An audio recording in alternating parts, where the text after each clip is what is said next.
Ya, shalom semuanya, tempat ini maupun di rumah. Bapak Ibu Saudara, mari kita buka dengan cepat. Filipi 3. Ayat 15. Nah, mari saya ajak saudara untuk kita bisa mengerti kualitas kekristenan kita dan kualitas tempat ini. Setiap gereja punya quality. Ya, kuantitas, ya baik kuantitas, tapi kualitasnya bagaimana? Kemarin saya bertemu dengan seorang hamba Tuhan, ya umurnya di bawah saya dan dia harus mengajar satu gereja di mana tidak memiliki patron yang jelas. Karena gembala ini suaminya meninggal dan tiba-tiba dia harus mendapatkan tanggung jawab untuk memimpin karena dari sinode, dan dia kemudian mengambil semua materi-materi, semua pengajar dari beberapa gereja sehingga tidak ada patronnya, patternnya enggak ada. Dan ini sangat membuat kualitasnya jadi saudara tidak ada, dari kualitas itu kan dari kepala. Jadi yang di bawah ini kacau, diluruskan sama teman saya ini. Supaya punya kualitas. Kuantitasnya besar karena mantan atau bekasnya gereja yang besar, tapi mereka pecah juga. Ya kalau di atas mungkin yang sekarang masih ada ya mungkin 5.000, 6.000, tapi enggak ada kualitasnya apa.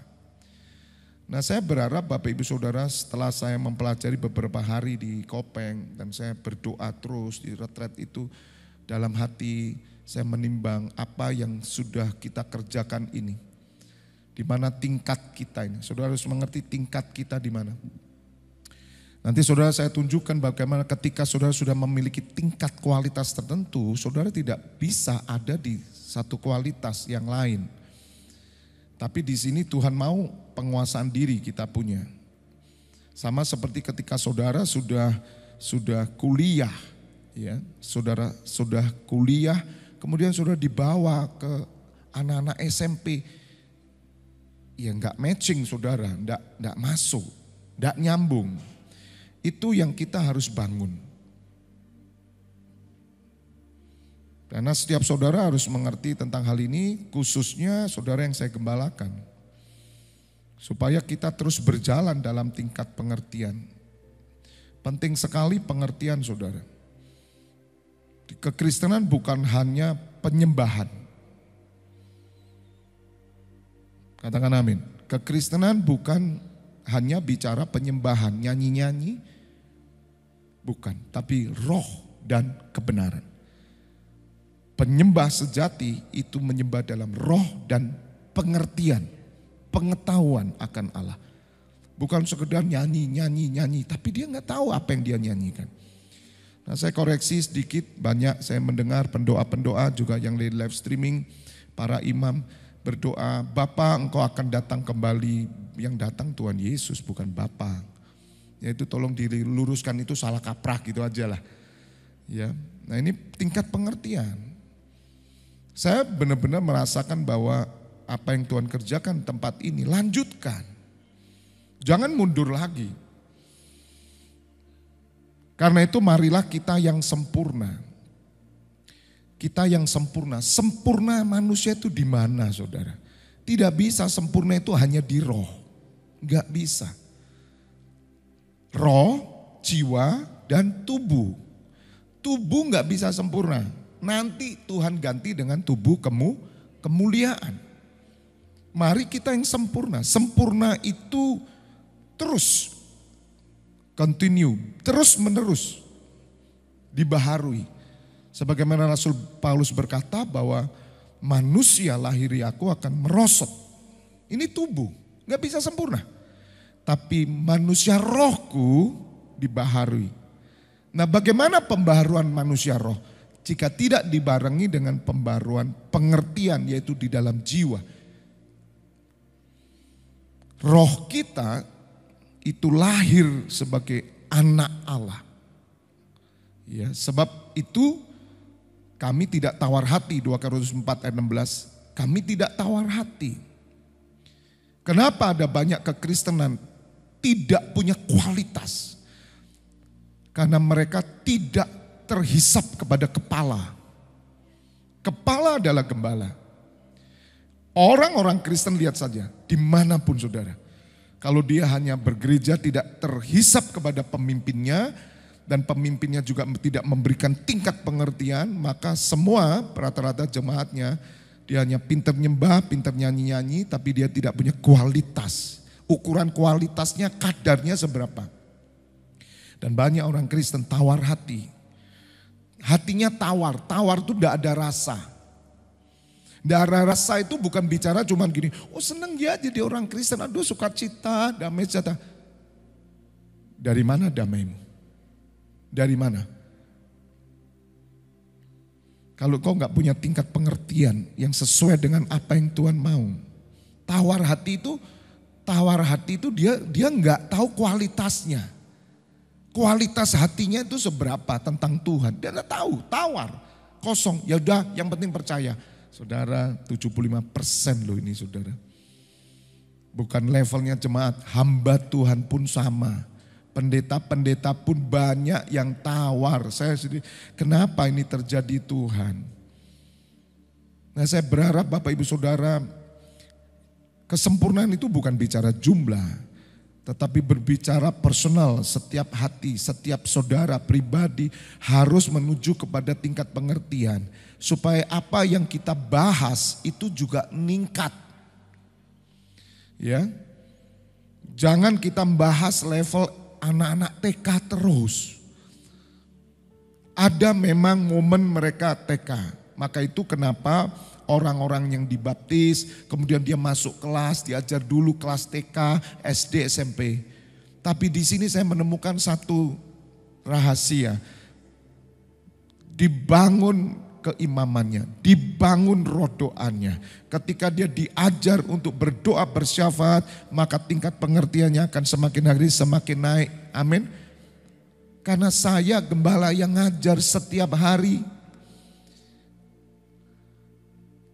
Karena Tuhan menuntut kerinduan, bukan program. Program itu saudara masuk kelas, kerinduan itu saudara nyari sendiri. Maka itu kenapa saya tidak sembarangan memberikan mimbar ini kepada pembicara-pembicara di luar. Ada banyak yang memberi tema, ada gereja-gereja memberi tema, tapi mereka tidak tahu situasi. Gereja itu bukan agamawi, gereja itu bukan restoran, gereja itu bukan gedung pertunjukan di mana saudara bayar tiket, kemudian masuk seperti gedung bioskop dan saudara mendengar oke, selesai, tidak. Gereja itu kehidupan saudara. Kehidupan itu ada relationship, ada hubungan antara saudara dan saya. Sehingga ketika kita berdiri di atas mimbar ini bukan khotbah. Kita sedang ngomong sama-sama ini. Kita sedang yang namanya meeting nih sama saya. Ini tempat kemah pertemuan. Tuhan ada di tengah kita. Supaya setiap saudara akan mengerti. Jadi Bapak Ibu Saudara perlu catat kenapa banyak orang Kristen tidak tawar hati. Tawar hati itu dia nggak tahu kualitasnya. Itu tawar loh saudara. Kalau cuma ngomong sukacita, damai sejahtera, apa bedanya kamu dengan agama lain? Sama lah. Kamu ngomong sukacita, itu lebih sukacita. Kamu ngomong berkat, lebih diberkati. Kamu ngomong sukses, lebih sukses. Ngomong apa?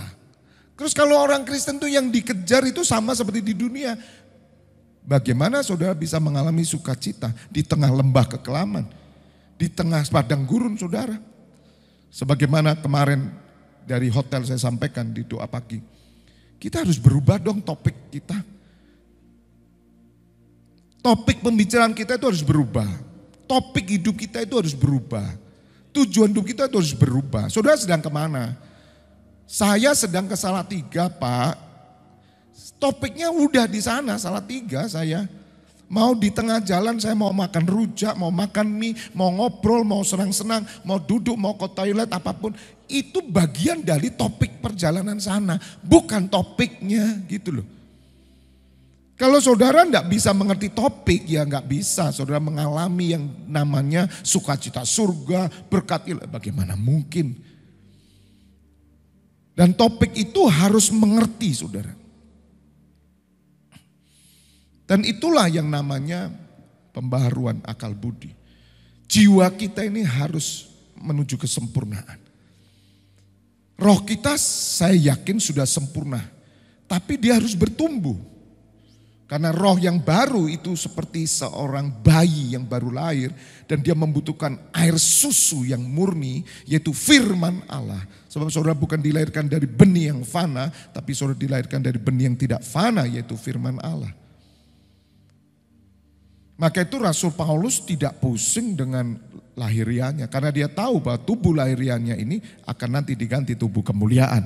Dan saya percaya orang-orang yang mungkin diizinkan Tuhan lahir cacat, lahir keterbelakangan mental. Saya percaya jika orang tuanya adalah orang-orang yang beriman, maka saya percaya mereka di sana sempurna. Kita semua juga sempurna. Gak ada mati stroke di sana, stroke masih ada. Gak ada saudara, semua sempurna. Bahkan saya yakin bayi-bayi, anak-anak kecil yang dilahirkan dengan kondisi disable, ya pasti kok. Sebab di surga tidak ada cacat saudara, tidak ada buta, tidak ada bisu dan tuli. Amin. Tapi semua akan melihat Yesus Kristus Tuhan.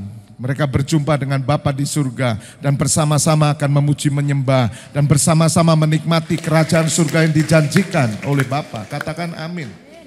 Jadi Bapak Ibu harus mengerti hal ini. Nah, saya berusaha untuk memberi pengertian ini. Nanti minggu lah saya jelaskan hari Minggu karena ini waktu ya lebih dalam lagi. Yang disempurnakan sama Tuhan itu bukan cuma roh. Kekristenan bukan cuma menyembah, nyanyi-nyanyi, muji-muji. Tidak saudara, tapi bagaimana Bapak Ibu saudara menyembah dalam roh dan kebenaran. Dan kebenaran ini berbicara tentang pengertian saudara, pengenalan saudara akan firman. Dan pengertian itu dimulai dari pemimpin rohani. Kalau saudara masing-masing cari di Google, pengertianmu gak akan sama saya. Kacau, Anda mau ikut siapa? Kepala, harus ada kepalanya. Makanya saya dulu awal-awal saya sudah katakan, gak perlulah klik sana klik sini, kamu itu dengerin banyak pendeta, ngeluh saya bilang. Pusing, karena Tuhan memberi kualitas sendiri. Saya bersyukur Tuhan Yesus itu naik ke surga memberikan Roh Kudus dan Roh Kudus itu bergerak sesuai dengan kerinduan saudara. Kalau hamba Tuhan dia tidak rindu untuk mendapatkan kesempurnaan. Dan kesempurnaan itu bukan sekedar mendengar khotbah orang lain kalau level hamba Tuhan. Tapi download dari surga dan sesuai dengan firman Tuhan. Dia harus deket Tuhan. Bukan belajar terus S1, S2, S3, S4, S teler. Sampai es campur. Kemarin sebelum pulang saya makan dulu satu restoran terkenal. Namanya... Enggak saya sebut lah, nanti dipikir di endorse saya. Saya sama istri sebelum pulang ke Malang makan ruami sekali saudara. Bukan itu, apalah artinya saudara. Tetapi kita mesti deket Tuhan. Bukan serampangan saudara. Maka itu kenapa saya tetap bertahan tidak memakai gelar. Hati saya tergelitik terus saudara. Saya bisa ke Australia 1 tahun aja. Saya dapat gelar master. Mungkin lebih cocok saya ngomong nanti depan. Oh Pak Febi masternya dari Australia misalkan. Gampang saudara. Tidak, saya bertahan karena saya mau menunjukkan bahwa surga masih terbuka. Bagi orang-orang yang mau mencari Tuhan yang sungguh-sungguh merendahkan diri. Tidak mungkin tersesat Pak, tidak mungkin tersesat. Karena yang kita terima itu murni saudara. Dibarengi hati yang murni. Orang yang hatinya murni tulus saudara. Dia akan mendapat sesuatu yang murni. Karena yang dari surga itu adalah murni, baik. Yang turun dari surga itu adalah yang murni, yang baik. Ada ayatnya itu, tolong dibuka di Yakobus atau di mana. Sebab hikmat yang datang dari Allah itu, hikmat, tolong dibuka. Hikmat yang dari Allah itu murni. Tidak perlu takut saudara, karena saudara digembalakan aman sajalah. Karena saudara menerima pengertian-pengertian yang saya berikan buat saudara supaya kualitas hidupmu. Karena ini menentukan sekali. Berapa? Yakobus 3 ayat 17. Lihat saudara.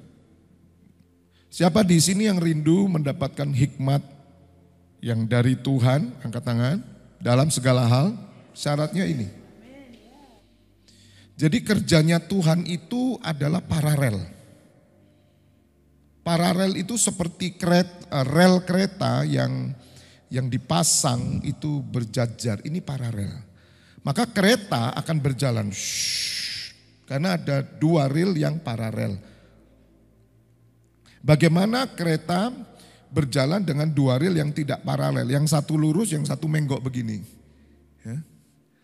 Padahal roda itu kan paralel saudara. Roda itu kan sejajar begini. Kira-kira yang terjadi apa saudara? Kereta itu atau melanting. Saudara. Berapa banyak kita nggak pernah dapat hikmat Tuhan. Apakah Tuhan pilih kasih? Apakah Tuhan itu lihat-lihat orang?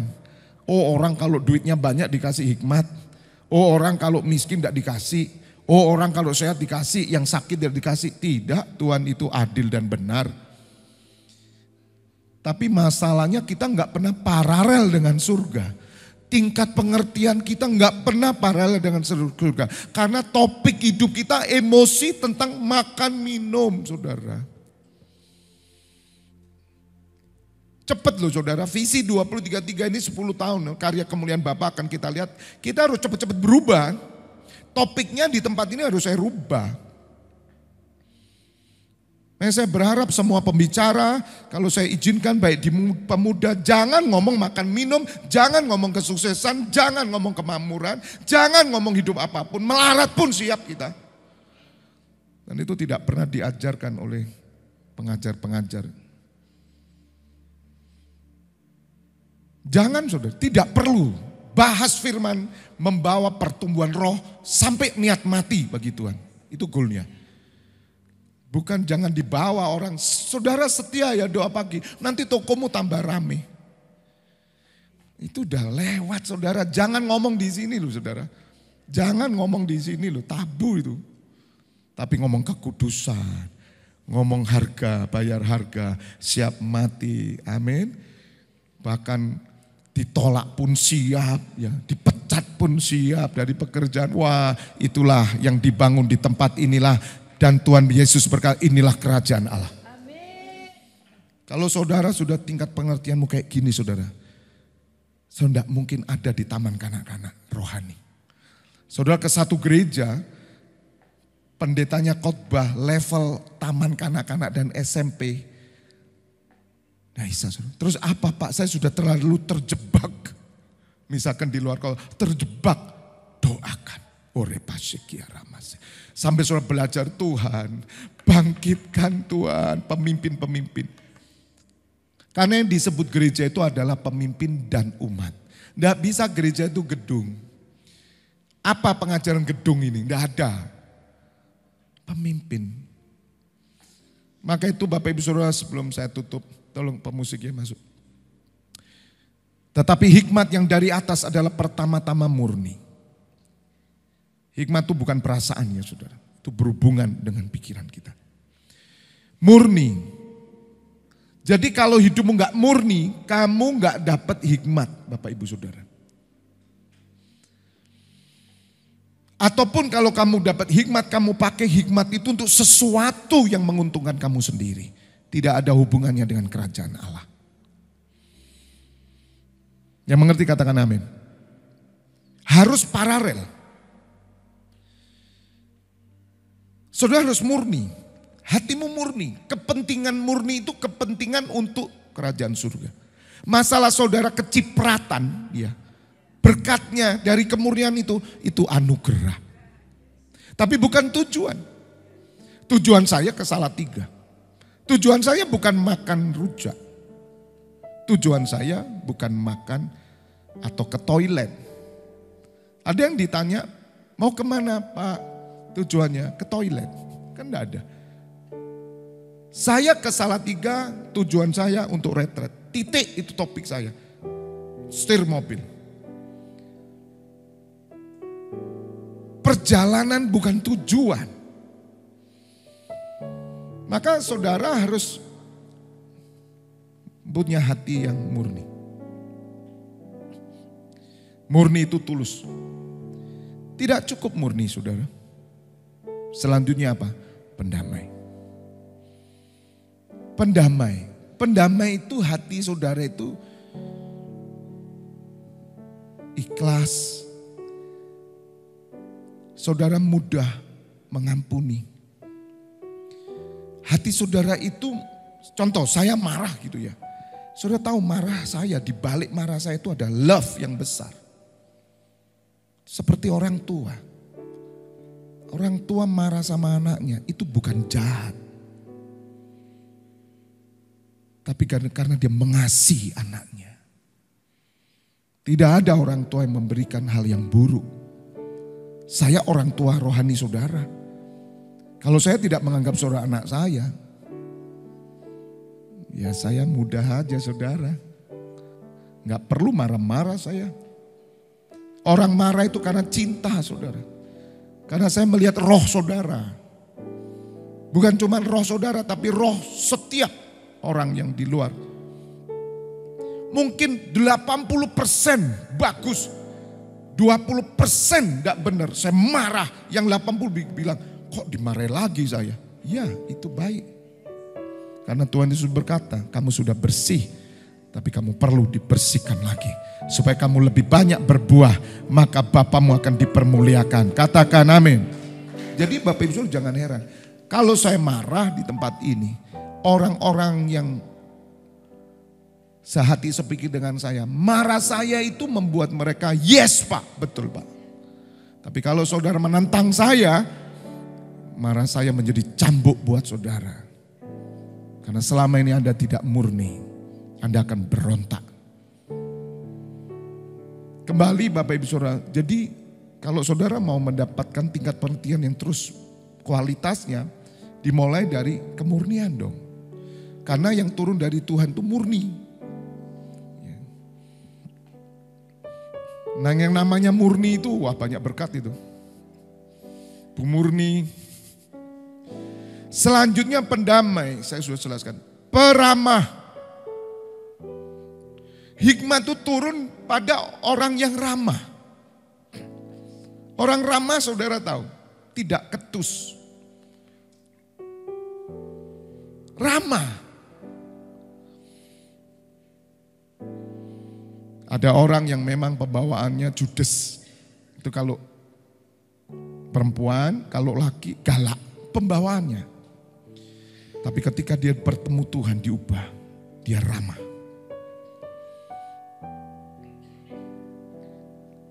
Ramah itu bukan halus, beda.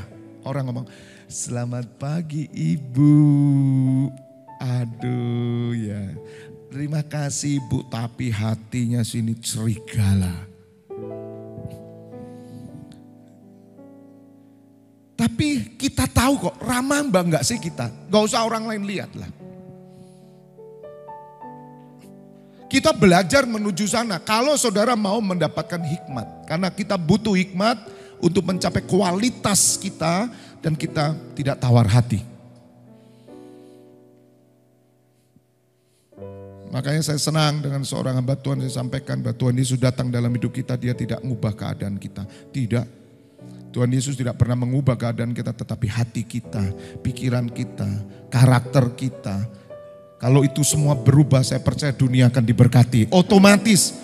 Kalau saudara menjadi seorang yang ramah, kemarin kita tidur di hotel yang recommended sekali di Salatiga. Sebelumnya kami pernah nginap di tempat yang lain. Tetapi tidak seperti yang kami rasakan. Hotel ini sebetulnya dengan hotel di Jakarta mungkin ya hotel Jakarta lebih bagus kelasnya ya, kelas ini mungkin Jakarta ya yang rendah.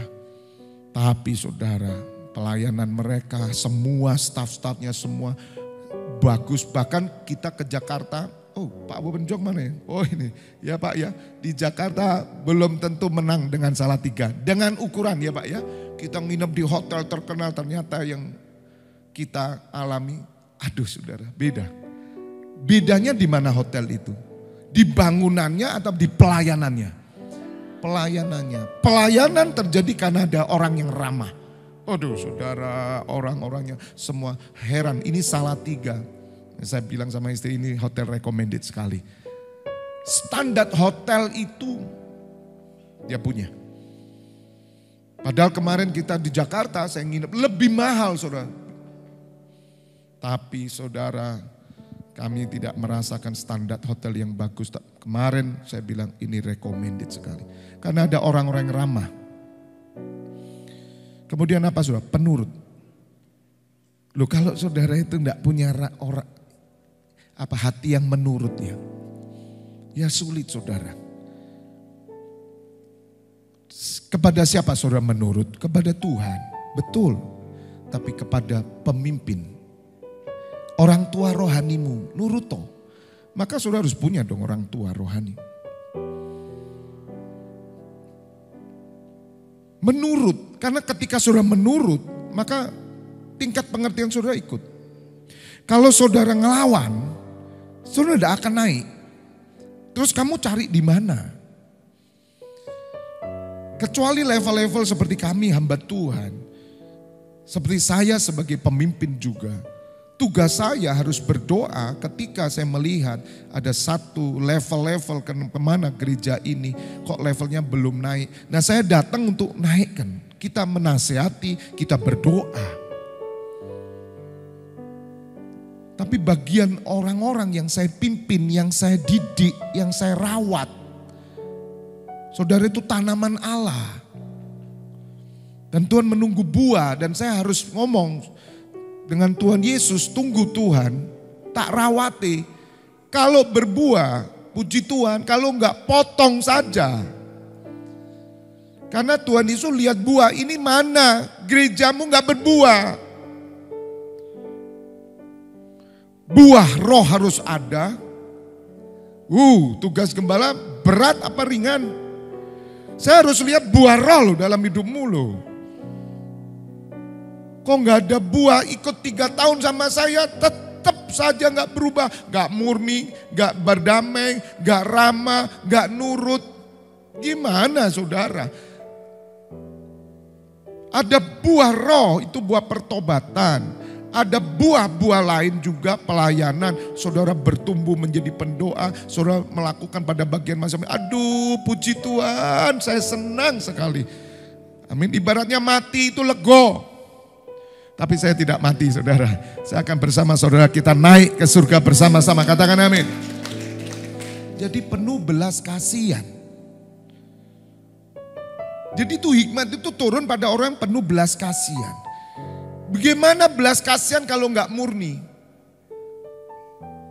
Pendamai, peramah, penurut, penuh belas kasihan. Pelayan yang penuh belas kasihan, dia bergerak cepat. Belas kasihan karena dia melihat bahwa dia juga pernah berada di posisi itu. Dia tahu bagaimana seorang harus dilayani. Dia menempatkan diri. Oh enggak mudah saudara. Belas kasihan bukan melihat karena saudara itu miskin. Karena kita dilihat aduh gak punya apa-apa. Saya ke hotel pakai jas, blazer sama istri. Tetapi kenapa mereka melayani? Karena mereka harus punya penuh belas kasihan. Kasihan Bapak itu parkirnya gak ada Bapak boleh gak vale Pak? Saya bawa. Oke, malam kita udah penuh karena kemarin itu kan hari libur tuh saudara. Penuh sekali hotel itu. Terus dibawa, silakan. Ya saya tinggal dah ke kamar besok saja pakai. Kasihan. Bukan terus dibiarin, terus didiemin aja. Biarin. Itu orang udah kaya itu, biarin aja. Tidak. Atau bahkan orang miskin yang dilihat, biarin itu orang miskin. Biarin, dia bisa ngambil sendiri itu. Tuhan Yesus berkata, kamu orang-orang munafik. Kalau kamu melihat orang kaya, kamu suruh dia duduk di depan. Tapi orang miskin, kamu biarin dia. Marah loh Tuhan Yesus. Kenapa? Ada pembedaan. Katakan sama saya, pembedaan. Pembedaan itu sangat jauh berbeda dengan perbedaan. Bedanya hanya di huruf M dan R. Tapi pengertiannya jauh. Kita punya perbedaan. Justru perbedaan itu indah. Betul? Bangsa ini ada berbagai banyak suku. Indah perbedaan. Kebun itu kalau bunganya putih semua kan kurang bagus, saudara. Tapi kalau warna-warni kan bagus. Tapi pembedaan beda. Pembedaan selalu merendahkan orang. Jangan pernah kita membeda-bedakan. Kalau kita berbicara tentang pengertian gereja-gereja, hamba-hamba Tuhan, kita tidak membedakan. Tapi kita rindu mereka juga mendapat pengertian yang sama dengan kita. Ayo toh berubah. Itu kita tidak membuat pembedaan. Sebab pembedaan selalu merendahkan. Oh, itu bapak ibu dari desa bawa tikar, nginep hotel. Biarin. Tapi kalau yang datang orang kaya. Selamat pagi bapak, ibu, tidurnya di kamar apa? Itu pembedaan. Jadi belas kasihan bukan didasari pada keadaan orang. Tapi hatimu memang dipenuhi belas kasihan. Kamu tidak membedakan. Itu loh saudara kebenaran.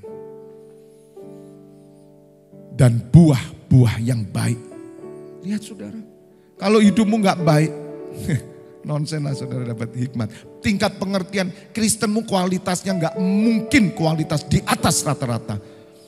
Saya tuh rindu saudara, kita ini komunitas kecil NCC internasional, tapi kita nanti akan jadi berkat. Ketika saudara memiliki kualitas yang baik, mungkin saudara ini kecil, kita kecil, tapi kita juga akan menjadi berkat buat semua orang. Karena kualitas bukan jumlah. Harus buah-buah yang baik. Yang tidak baik jangan lakukan Bapak Ibu Saudara. 2033 saya pesan 10 tahun ke depan ini benar-benar berjuang. Jaga diri, lakukan yang baik, yang baik, yang baik. Indonesia sudah mempersiapkan untuk 2045. Tapi 2045 tidak akan terjadi jika 10 tahun ke depan tidak ada perjuangan untuk melakukan yang baik. Katakan amin. Dan saudara tidak boleh memihak dan tidak munafik. God bless you all. Oh, repasya karapa.